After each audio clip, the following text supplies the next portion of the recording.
संत समाज की, भक्त समाज की, ग्राम नगर बस्ती की, साहेब बंदगी साहेब। गुरुर्ब्रह्मा गुरुर्विष्णु गुरुर्देवो महेश्वरा, गुरु साक्षात् परब्रह्म तस्मै श्री गुरुवे नमः। ध्यान मूलं गुरुर्मूर्ति, पूजा मूलं गुरुपदं, मंत्रमूलं गुरुर्वाक्यं, मोक्षमूलं गुरुकृपा। गुरुर्देवो गुरुर्धर्मो गुरुर्निष्ठा परं तपः, गुरु परतरं नास्ति, नास्ति तत्त्वं गुरु परम्। मंगलमय मंगलकरण दीनबंधु गुरु संत, जन्म मरण दुख दमन हित बारंबार नमन। बोलिए सद्गुरुदेव की जय। अर्चनीय वंदनीय पूजनीय पूज्य गुरुदेव जी, श्री साहेब जी, मंच पर विराजमान मंगल में संत समाज, श्रद्धानुरागी बंधुओं, भाइयों बहनों, माताओं तथा बाल गोपाल, त्रयोदशी कार्यक्रम का आज तीसरा दिन का प्रथम सत्र है, जिसमें हम आप सब प्रथम सदगुरु कबीर देव के मूल ग्रंथ बीजक का पाठ श्रवण किए।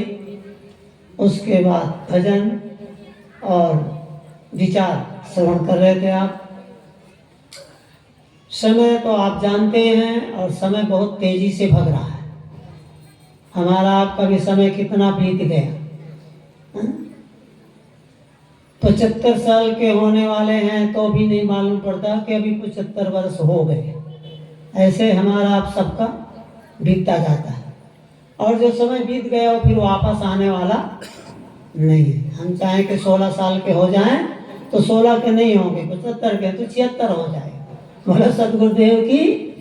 तो मैं आपको 3 दिवस से सदगुरु कबीर देव के एक शब्द पर और रमेनी पर विचार दे रहे थे, 44वीं रमेनी। उस पर मैं आपको बतला रहा था कि साहब कहते हैं कि कबहू न भयो संगो साथा, ऐसे ही जन्म गवायो आछा, बहुर न पयो ऐसो थाना, साधु संग तुम नहीं पहचाना।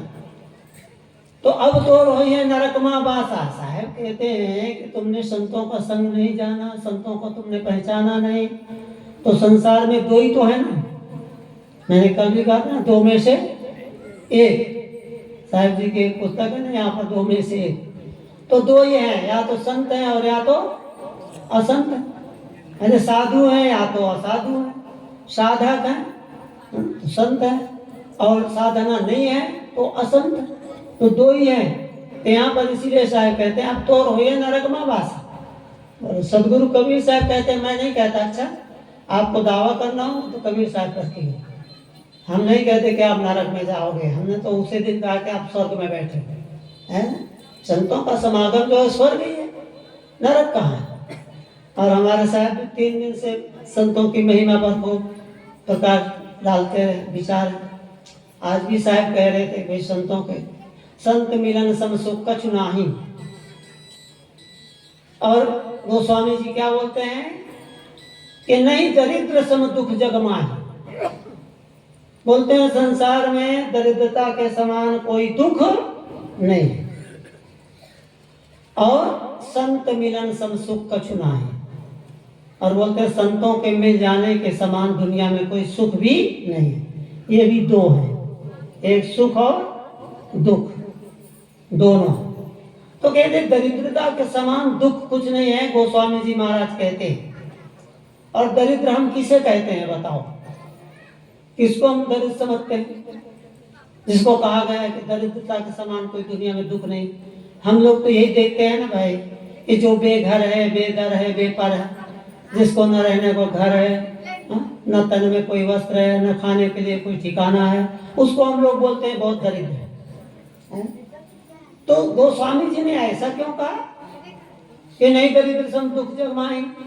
और दरिद्रता के समान कोई दुनिया में दुख नहीं है। और फिर क्या कहते हैं कि संत मिलन सम, बोलो संत मिलन सम सुख कछु नाहि।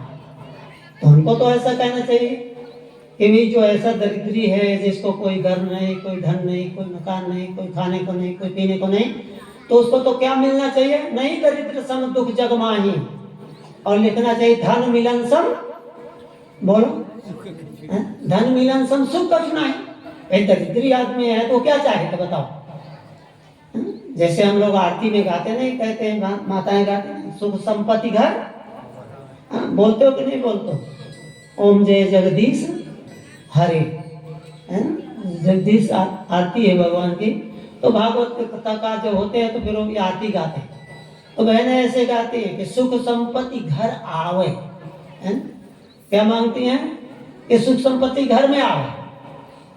पर सुख संपत्ति तो सब आती है, पर कब आती है? बिना ही बुलाए आती है। रामायण में आपके कहे हैं कि मांगना नहीं पड़ता है परमात्मा से, आपके सुख संपत्ति घर में सब आएगी। जो संत महात्मा रोज बतलाते हैं कि जहां सुमति तहां, बोलो कि जहां सुमति तहां संपत्ति नाना, और जहां कुमति तहां वो दुख मांगना नहीं पड़ता, दुख भी आता। मैं कल आपको बता रहा था भाई महाभारत के 3 कारण है ना, 3 तो मुख्य हैं, ऐसे तो कितने कारण ढूंढोगे तो मिल जाएंगे। हाँ, पहला कारण मैंने बताया था कि जो वो धृतराष्ट्र जी है उनका पुत्र मोह, और वो पुत्र मोह के नाते ही ये महाभारत हुआ। दूसरा कारण था दुर्योधन का अभिमान, है ना, तभी ऐसा कहते हैं ना दुर्योधन अभिमान है गयो। परंतु क्या है? परंतु यह है कि पांडव के मरम नहीं पर। दुर्योधन को बहुत अभिमान था। क्यों अभिमान था? उसके लिए यह अभिमान था कि भाई युद्ध होगा तो हम ही जीतेंगे ना। क्यों?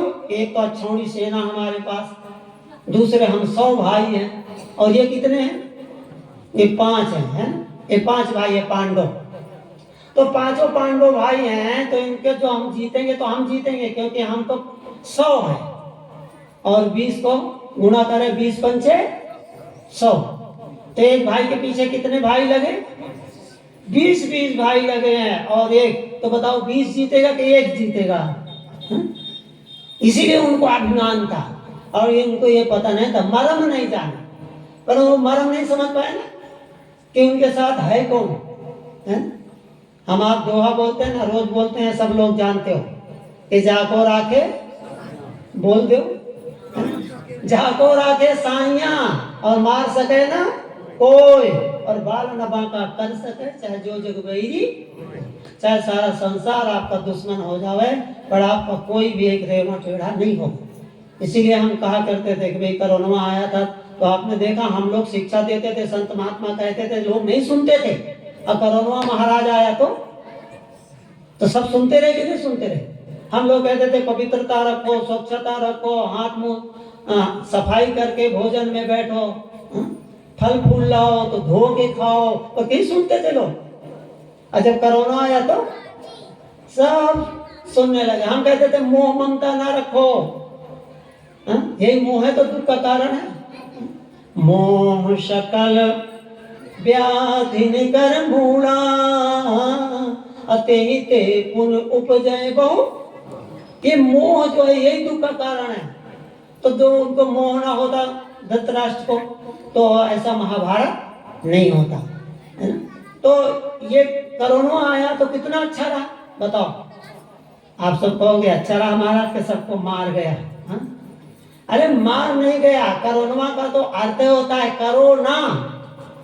बोले क्या करें? बोले भजन करो, भजन करो भगवान का, तनिक करो ना देर। बोलते भजन करो तो जीवन का कोई भरोसा है क्या? भरोसा है इस जिंदगी का, साथ देती नहीं ये किसी का। जीवन का कोई भरोसा नहीं है। फिर भजन नहीं करते लोग, क्या करते? संतों ने कहा है कि भोजन करने के लिए 3-3 बार तैयार है। सुबह नाश्ता जलपान, दोपहर के भोजन, फिर शाम के भी भोजन, और भजन के लिए कहते भोजन के लिए तो 3-3 बार तैयार और भजन के लिए एक बार भी तैयार नहीं। बोलो सदगुरुदेव की है? तो बोले भजन नहीं करते लोग और भोजन खूब करते, तो फिर क्या होगा? जो भजन नहीं करेंगे तो अब तो हो हैं।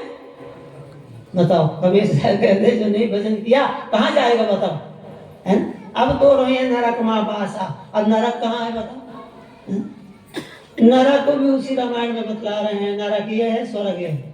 नरक सो कौन घोर निज देही, अतृष्णा त्याग स्वर्ग सुख ए।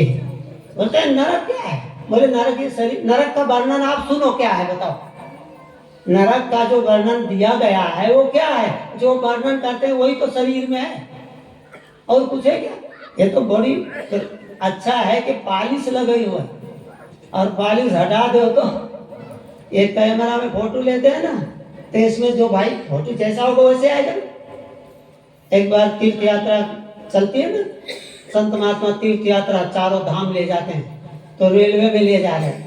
अब एक बहन जो है आपस में कभी ना कभी खटपट तो हो ही जाता है, और वो बहन इतनी गुस्से में आ गई और उन्होंने फोटो ले रहे थे, कैमरा चल रहा था, और बाद में जब वो रील दिखाने को हुआ ना, फिर बाद में दिखाते भी थे सबको, तो जब देखे तो बोली ये मेरी फोटो नहीं है। कैसे बोले किसकी फोटो है? देख बोल कौन रहा है?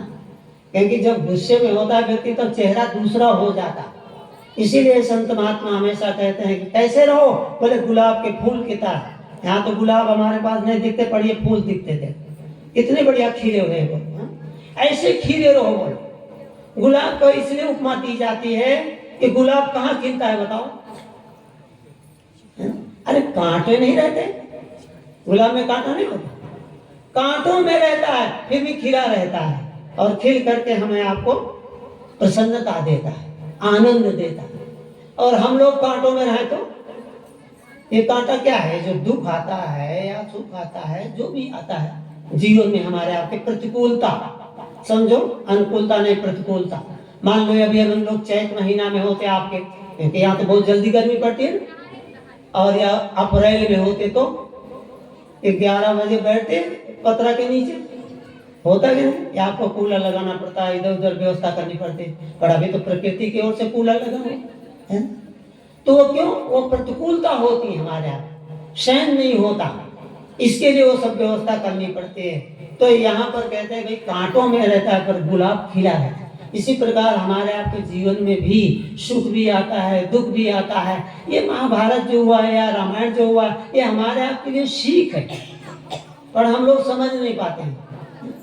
भगवान कृष्ण के जीवन को देखो, मैं कहा था कि भगवान को लोग मानते हैं कि लड़ाकू हैं, लड़ाई कराए हैं, पर उन्होंने लड़ाई नहीं कराया। लड़ाई कराते तो समझौता नहीं कराना चाहते। तीसरा कारण मैं आपको पहले बताऊं, क्योंकि आज अंतिम दिवस है। हमारे सभा संचालक महोदय जी बोले भी कि भाई क्या करें, टाइम तो ऐसा है, पर चिंता ना करो, टाइम बहुत है? एक घड़ी बताओ कितना टाइम दिया जाता है?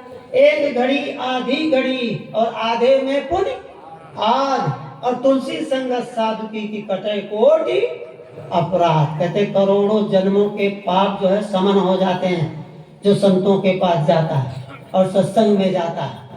क्यों समन क्यों हो जाते हैं? क्यों जब वो बात मानेगा तभी तो समन होगा, और सुने नहीं समझे नहीं तो फिर क्या होगा? वो पाप कहाँ जाने वाला है?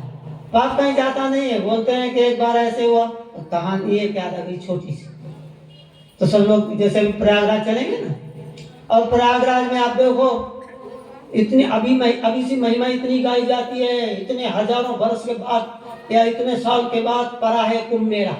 और जो इस माघ महीना में जो ये आएगा 29 तारीख को बड़ा कुंभ स्नान अमावस्या को, उसका नाम है मौनी अमावस्या। उसमें जो स्नान कर लेगा उसके सारे पाप तो कट ही जाएंगे और वो मुक्ति धाम में साथ साथ पहुंच जाएगा। बोलो सदगुरुदेव की मुक्ति। बताओ, अब इतनी सरल मुक्ति है तो आप क्यों कठिनाई करो? और उधर भजन सुन रहे थे हम सुबह, तेरे गंगा नहाने से माता पिता की न सेवा किया तो तुम्हारे गंगा नहाने से क्या फायदा? बोलो अब बात सही है कि गलत है? बोलो है ना? ये भजन हरिद्वार में गाया गया था, एक महात्मा ने हमारे मंच से अपने गा दिया। अब वो सन्यासी सामने रहे, वो इतने बिगड़ गए। अब वो अर्थ तो समझे नहीं कि भाई वो क्या कह रहे हैं। हाँ? कि जिसने माता पिता गुरुजनों की सेवा नहीं किया, सुमरन नहीं किया, हाँ? उनका कुछ किया नहीं, तो तुम खाली गंगा नहाने से क्या फायदा होगा। पर वहां वो समझ के कहते तो गंगा का खंडन कर दिया। बोलो, और खंडन कर दिया तो महात्मा के तो जान की आ गई। बोलो सदगुरुदेव की। वो महात्मा को छिपा के ले गए आश्रम जहां हमारा कैंप था। तो तुम्हारा मारने को आ गए। अब उनको कैसे कहें कि भाई तुम किसको मार रहे हो, जब तुम अद्वैत ब्रह्म को मानते हो तो दूसरा है ही नहीं, तो फिर झगड़ा किससे। या तो तुम मानते नहीं हो बस। और कबीर साहब इसीलिए कहते हैं कि जानो तब मानो। बताओ, है लोग तो कहते हैं मान लो, कहते हैं कि नहीं कहते कि मानो तो देव नहीं, पत्थर तो है ही ले। कल हम सुन रहे थे अनिरुद्धाचार्य जी का शाम के आ रहा था, प्रश्नोत्तर होता है। गौरी गोपाल आश्रम में बहुत बड़ा वृंदावन है और लाखों लोग वहां आते भीड़, और 30,000 रोज भोजन पाते हैं। बताओ, हम आपके यहाँ 1000-2000 खिलाने के लिए इधर उधर कहते हैं, तुम लाओ चावल, तुम लाओ गेहूं, सबसे सहयोग लेना पड़ता है। और वहां कहाँ से आता है पता नहीं चलता है। बोलो सदगुरुदेव की। यही सब रिद्धि सिद्धि होती है, काम करते हैं। जब आप परमार्थ का काम करोगे, देखो परमार्थ का काम चल रहा, आप सबने चालू किया, कोई कमी हुई है। और जो आप करोगे चिंतन, जो आप संकल्प करोगे, वो यही पूरा होता है। इसीलिए उसका नाम है कल्प वृक्ष। कल्प वृक्ष के नीचे बैठो ना, और जो आप कल्पना करो तो वो पूरा होगा कि नहीं होगा। आप चाहो कि बहुत सुंदर थाल आ जाए भोजन की, तो सुंदर थाल आ जाएगा। आपने खा पी लिया, फिर आपने कल्पना किया कि वो पालन होता, सो जाते, बहुत अच्छा रहता, पलंग आ गया। कल्प में से तो है, पलंग आ गया, सोने लगे। अब मन में आ गया, अरे ये तो बहुत जंगल है, कहीं शेर ना आ जाए कि मार डाल ले। शेर आ गया, मार दिया। बोलो सदगुरुदेव की। तो जैसे कल्पना करोगे वैसे मनुष्य शरीर को हमारे यहाँ कहा रहती है कल्प वृक्ष के समान। जैसे आप कल्पना करोगे वो सब होगा। ये सुख दुख कोई देता नहीं है। और रामायण में लिखा है, और कबीर साहब जी तो कहते हैं, सभी संत भी कहते हैं कि सुख न कोपी दाता परोद दाती कुबुद्धि रेशा। कोई सुख देता, कोई दुख देता, और ऐसा कोई मानता है तो उसकी कुबुद्धि है, बुद्धिमान नहीं कहला जाता। और रामायण में भी कह दिया, काहू न को सुख दुख का दाता, निज कृत कर्म भोग सुन जाता। ये हमारे आपके किए हुए कर्मों के फल हैं, और वो सबको मिलता है, कोई छुट्टी नहीं पाता। तभी तो हमारे पुराण कितनी उदाहरण देखो। कहते हैं कि भगवान राम ने छिप कर बाली को मारा, है ना, छिप करके मारा, क्योंकि बाली को वरदान मिला हुआ था कि जो सामने आएगा आपके युद्ध करने, तो आधा बल उसका चला जाएगा, तो उसका बल तो है, और आधा और आ गया तो फिर वही जीतेगा, दूसरा कैसे जीते। तो बोलते छिप के मारने पर भी उनको दंड भोगना पड़ा। और जब भगवान कृष्ण का अवतार लिए और प्रभात पाटन में गुजरात में आप जाना, जब अंतिम में सब युद्ध समाप्त हो गया और सब फिर जितने यदुवंशी थे वो भी सब लड़ झगड़ के समाप्त हो गए। और द्वारका भी कहते हैं अंदर चली गई। सो आज भी कहते हैं ना, वो अभी खोजे हैं, प्रधानमंत्री जी भी गए कहते देखने के लिए, वहाँ जो मूर्ति है शंकर जी की या जो भी मंदिर है अंदर अंदर बतला। तो कहते द्वारका भी चले गए। जब ऐसा किया भगवान कृष्ण बोले कि अब सब समाप्त होने वाला है, इसलिए वो भी जाना तो उन्हें भी था, पर जब तक बहेलिया ने बाण नहीं मारा तब तक गए। वो बहेलिया कौन था? बोले बहेलिया वही था, बाली। कहते बाली जो है फिर वो बहेलिया बन के आया। अभी हमारे यहाँ की एक उदारता है, और इसमें यह भी कहा गया है कि कर्म फल, बहुत से लोग कर्म फल मानते ही नहीं, और हमारे इसीलिए कहा जाता नहीं, कर्मों का फल मिलता है, आज नहीं तो कल, और कल नहीं तो परसों, और चाहे तुम जीते रहो बरसों, परंतु फल अवश्य ही भोगना पड़ेगा। अवश्य में वो भोक्तव्यम। हमारे यहाँ संतों ने इसीलिए कहा, सभी संत महापुरुष ये कहते हैं कि अवश्य में वो भोक्तव्यम कृतम कर्म शुभा शुभम। चाहे शुभ कर्म हो चाहे अशुभ कर्म हो, दोनों का फल आपको मिलेगा। हम हो चाहे आप, जो भी सेवा करेगा मिलेगा कि नहीं मिलेगा। हमारी बहनें बहुत सी शिकायत करती है ना कि भाई हमारी बहू जो सेवा नहीं करती। अरे पर बहू तुम्हारी सेवा नहीं करती है, पर तुम भी तो बहू थी। उनसे पूछो आप भी बहू थे। कहते ना कि सास भी कभी क्या थी, एक सीरियल चलता था ना, बोलते थे ना सास भी कभी क्या थी, बहू थी। तो जब वो भी बहू थी तो तुम जब बहू थी तुम अपने सास की कितनी सेवा करते थे बताओ। यदि तुम सेवा करते हो तो तुम्हारी भी सेवा होती, अब जब हमने सेवा किया नहीं तो सेवा कहाँ से मिलेगी? कबीर कमाई अपनी निष्फल कभी ना जाए, और बोया पेड़ बबूल का तो आम कहाँ से खाए। इसीलिए बोलते हैं बाबरिया का जाट आपके यहाँ बहुत होते थे, गुरुजी हमेशा आवे तो यही कहते थे ना कि कुछ अब आम वाम लगाया करो, है ना। तो अभी आमों की भी बगीचा बहुत ज्यादा तैयार हो गए हैं। तो इस प्रकार से साहब ने कहा बोया पेड़ बम्बूल का पेड़ बोएंगे तो क्या मिलेगा? कांटे मिलेंगे ना, वहां कहाँ मिलेगा ऐसा। तो इसीलिए कहते हैं जैसी करनी वैसी भरनी। तो ये सब सुख दुख हमारे आपके जीवन में जो आते हैं तो हमारे किए हुए ऐसे शुभ और अशुभ कर्मों के फल होते हैं। तो इसलिए कहते हैं कि अवश्यमेव भोक्तव्यम कृतम कर्म शुभाशुभम न भोक्ते क्षीयते कर्म कल्प कोटि शतैरपि। कहा है कि करोड़ों जन्म बीत जावे तो भी आपको एक न एक दिन भोगना पड़ा। और यहाँ तक कहा गया हमारे आपके कर्म कितने हैं उनकी कोई गिनती नहीं। एक बार वैज्ञानिक आपके नदी का रेते को भी गिन सकते हैं, पेड़ पौधे वनस्पति को भी गिन सकते हैं, पर हमारे आपके कर्म कितने हैं उनकी कोई गणना नहीं कर सकता है। इसलिए वो कर्म कैसे उदय हो जाए, कहाँ पर मिले। हम आप देखो अमेरिका जाए, आप अमेरिका मान लो पहुंच जाओ, और आपको ऐसे ऐसे लोग मिल जाएंगे लगेगा कि कोई जन्मों के भूले बिछड़े हुए ऐसे मिल जाएंगे। और कोई ऐसा भी मिल जाएगा कि देखते ही आपसे जलने लगेगा, अरे आपने तो उनका कुछ बिगाड़ा नहीं, अभी आपने उनका कुछ किया भी नहीं, फिर आपसे जलन क्यों? ये सब कर्मों का है। कोई जन्म का ऐसा रहा होगा लेखा जोखा, जैसे उनके सामने पहुंचे तो एकदम से हमारे से जलने नहीं, आपने कुछ उनका कुछ किया नहीं। तो इसीलिए साहिब यहाँ पर कहते हैं कि अब तोर हुई है नरकमा बासा। बोले क्यों नरक में होगा?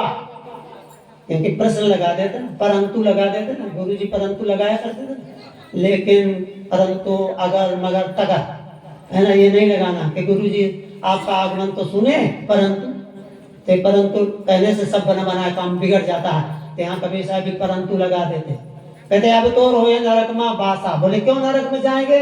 बोले निस्दिन बसे हो। किसके पास बसे हो बताओ? बोल दो निस्दिन बसो लबार के पास। और लबार क्या करेगा बताओ? झूठा कबो न करी है काज हो पर जो तो सुनने ला। ऐसा साहब ऐसे ऐसे शब्द बोल देते हैं। छाड़ो पाखंड मानो बा। साहब जी कल बोल रहे थे ना पाखंड पर। ये पाखंड नहीं है मतलब ये हंडी टांग दिया, मटकी टांग दिया काली काली। बोले क्यों? किसी की नजर बताओ उसमें नजर लग जाएगी, नजर लगी तो वो हंडी बचा लेगी। आपको हंडी पर बहुत विश्वास है, परंतु आपको अंबुजा सीमेंट पर विश्वास नहीं है। टाटा से आपकी जो छड़ियां आई हैं उन पर विश्वास नहीं है। जिस इंजीनियर ने मकान बना करके दिया है और कहा है कि इतने साल तक रहेगा, उस इंजीनियर पर विश्वास नहीं है। किस पर विश्वास है बताओ? वो काली हंडी पर विश्वास है। तो ये अंधश्रद्धा। इसीलिए साहब कहते छाड़ो पाखंड मानो बा। अभी माताएं ना कितनी भोली भाली रहती, छोटा सा नन्ना सा मुन्ना सा बच्चा होता तो उसको भी नहीं लगा देती। तेल उपटन करने के बाद माताओं लगाती है ना, क्या लगाती? टिकुआ लगा देते हैं, काजल लगा दे, मतलब उसके गालों में या इधर उधर जा। बोले क्यों लगा दिया बताओ? ये नजर न लगे। और नजर किसकी लगे थी क्या मालूम? कोई मालूम पड़े कि किसकी नजर लगे? और नजर लगने से कोई मर जाएगा बताओ? नजर लगने से मरे तो हम लोगों को तो कितने लोग नजर लगाते रहते, बोलो सदगुरुदेव की, और कब को मर गए हो, है? पर कोई मरता वरता नहीं है, केवल भ्रम है, कल्पना है। इसीलिए संत महात्मा कहते हैं छाड़ो पाखंड। ये पाखंड है, कोई नहीं मरे, तुम निश्चिंत रहो, बच्चों का कुछ भी नहीं लगाओ टिको फूको, और वह जब तक उनका प्रारब्ध है तब तक रहेंगे। प्रारब्ध पूरा हो जाएगा तो कोई बचाने वाला है बताओ, है? इसीलिए निश्चिंत रहना चाहिए। बच्चों को ऐसा नहीं सोचो कि बस नहीं लगाएंगे तो ऐसा हो जाएगा, ये सब भ्रम है, कल्पना। इसीलिए कबीर साहब कहते छाड़ो पाखंड मानो बात नहीं तो करियो यम के हाथ। ये पाखंड छोड़ो, नहीं तो यम के हाथ तो है, वो तो ले जाएगा। यम कहते हैं वासनाएं, हमारी वासनाएं हमें पहुंचाती। अब हम यहाँ आए तो ऐसे नहीं आ गए, पहले तो यहाँ से निमंत्रण गया, फिर निमंत्रण के बाद वासनाएं उठने लगी। चलेंगे कैसे, पहुंचेंगे, क्या होगा, कितने दिन का करें, कैसा करें। तो पहले संकल्प विकल्प उठता है, आप घर से चलो यहाँ आने के लिए संकल्प पहले उठा के भाई चलो आज अंतिम दिवस है, और सब संत महात्माओं के दर्शन होगा तब आप चले। पहले आपको अपना समय निर्धारित करना पड़ता है।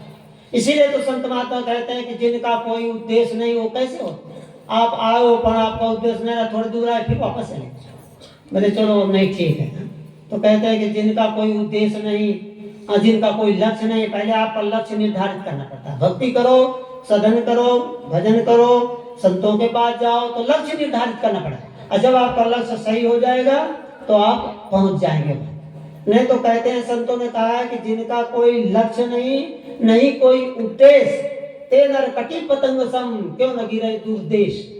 हमारे यहाँ गुजरात में उत्तरायण बहुत मनाया जाता है। उत्तरायण में पतंग कटते हैं, एक दूसरे काटते हैं।